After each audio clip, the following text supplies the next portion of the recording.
Sir নমস্কার, আমার নাম সুস্মিতা সূত্রধর। আমি তেলিয়ামুড়া ডিএস মোটরের কাস্টমার কেয়ার এক্সিকিউটিভ হিসেবে কাজ করছি। স্যার আপনার নামটা কি আছে জানতে পারিনি? আপনার অ্যাড্রেস, বর্তমানে যে হিরোর বাইকটি চালাতেছেন মডেল কি আছে স্যার? মডেল, বাইকের মডেল কোন জায়গা থেকে কিনছেন? কতদিন হয়েছে?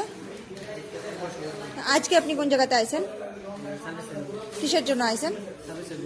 আজকে যখন আপনার বাইকটা নিয়ে আমাদের এখানে আইছেন, আমাদের এখানে টেকনিশিয়ান বা সুপারভাইজার ওয়েলকাম জানাইছিনি? যে কাজের জন্য আইছিলেন কাজটা হয়েছিনি? যত টাকা জানাইছিল সেম টাকার মধ্যেই হয়েছিনি? যতক্ষণ সময় লাগার কথা হয়েছিল সেম সময়ের মধ্যেই হয়েছিনি? বিলটা পাইছেননি? বুঝাই দেওয়া হয়েছিনি? খাওয়ার একটা কুপন পাইছেননি স্যার? আপনার সাইকেলে যে টেকনিশিয়ানে কাজ করছে, টেকনিশিয়ানের কাজ কেমন লাগছে? ভালো লাগলে 9 বা 10-এর মধ্যে একটা নাম্বার দিতে পারেন। মোটামুটি ভালো লাগলে 7 বা 8ও দিতে পারেন। কত নাম্বার দিবেন?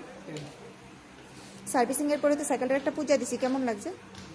ভালো লাগলে আপনার বন্ধু বান্ধব বা আত্মীয়-স্বজন সবাই জানাবেন নি স্যার ডিএস মোটরস থেকে নতুন বাইক বা স্কুটি কেনার লেগে। ঠিক আছে, আমাদের ওভারঅল কাজ শেষ একটা রেটিং নাম্বার দিতে লাগে। এখানে কাজ করে যদি সব কিছু ভালো লেগে থাকে 9 বা 10-এর মধ্যে একটা নাম্বার দিতে পারেন। মোটামুটি ভালো লাগলে 7 বা 8-এর মধ্যে দিতে পারেন। যদি কোনো রকম কমপ্লেন থাকে তাহলে তাও আপনি জানাতে পারেন স্যার। ধন্যবাদ স্যার, ফিডব্যাকটা দেওয়ার জন্য আপনাদের।